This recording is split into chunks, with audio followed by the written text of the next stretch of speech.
ধাঁধা আছে, ধাঁধা ধাঁধা আছে, অনেক ধাঁধা। কি আমরা ছোটবেলায় ধাঁধা কইতাম যে কাটা মনে আটকায় না, এমন কি? তো এই শ্লোক কইতাম ছোটবেলা, কি কয় পানি, এটা কোথাও আটকায় না, কিন্তু খেয়াল করছেন ওই পানি গিয়ে গলায় আটকায়, আটকায় না?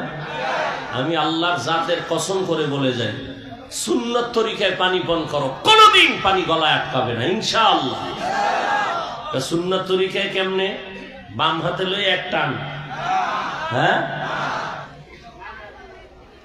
1 লিটারের এক বোতল আমার সামনে এক বইছে হুজুরে, কোথা থেকে আইছে অনেক আগে, আরো কিছু আলেম হলাম, হে বোতলটা টান দিয়া ধরছে, মুখ থুইয়া নাকে আনছে, যায় সর দইয়ে মরে যায়।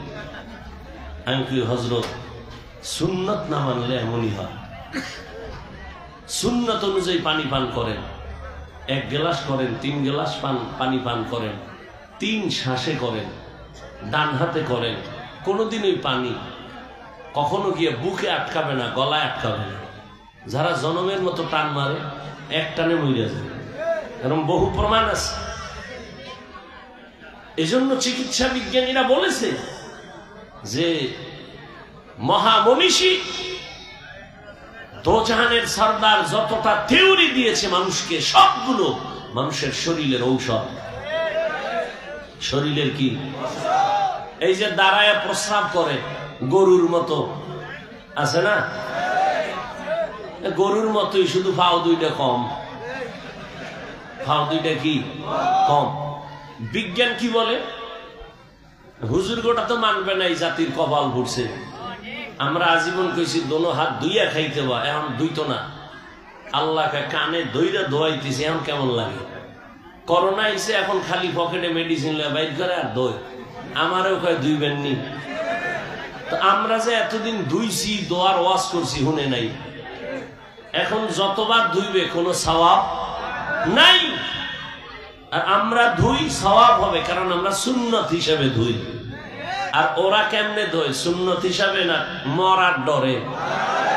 মরার ডর কি? করোনা। মরার ডর কি? করোনা। এখনো দেখেন না, ট্রিপল মাস্ক লাগাইছে, ট্রিপল মাস্ক, মরবে না।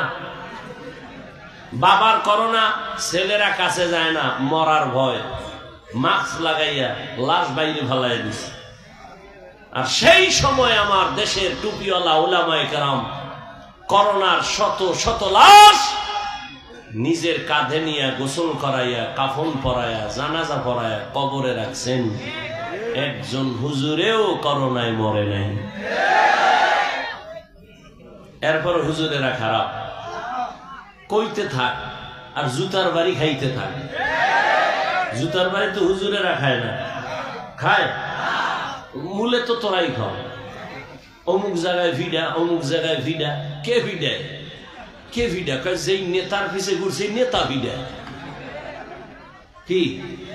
যেই নেতার পিছে ঘুরছে ওই নেতা ভিডা। কি? স্বার্থে আঘাত লাগছে। তো স্বার্থে আঘাত লাগলে দল থেকে নাম কাটে না। সোনার বাংলার রাজনীতি হইল কল্লা কাটো। সোনার বাংলার রাজনীতি কি? কল্লা কাটো। দল থেকে নাম কাটে না, কি কাটে? কল্লা কাটো। এই রাজনীতির ময়দানদারে নাপাক করে ফেলেছে ধান্দাবাজার, চান্দাবাজেরা।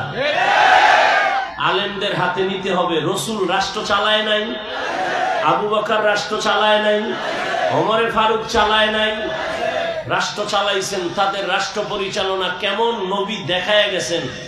এজন্য ওই ধান্দাবাজার, চান্দাবাজেরা কয় ইসলামে রাজনীতি নাই। তার মানে সব দিক থেকে ইসলাম কমপ্লিট, রাষ্ট্রের ব্যাপারে ইসলাম দুর্বল। কি যুবকেরা, রাষ্ট্রের ব্যাপারে ইসলাম, কোরআন শরীফ দুর্বল কেন বলে? ওরাও জানে ইসলামই সঠিক, মানে না কেন? চুরি করতে পারবে না, দুর্নীতি করতে পারবে না, চান্দাবাজি আর ধান্দাবাজি চলবে না। ইমাম সাহেব থাকতে হবে নিরপেক্ষ। তা আমি বলি যুবকরা, তোরাও স্লোগান দে, কমিটির প্রত্যেক দায়িত্বশীলকেও নিরপেক্ষ থাকতে হবে।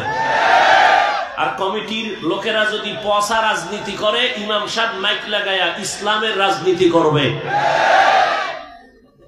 রাজনীতি নাই মানি লিখে রাখ, এবার ব্যানার কর, 200-300 টাকা খরচ করে একটা ব্যানার কর। যুবকদেরকে বলছে, মুরব্বী না, যুবক, পারবা? আকামে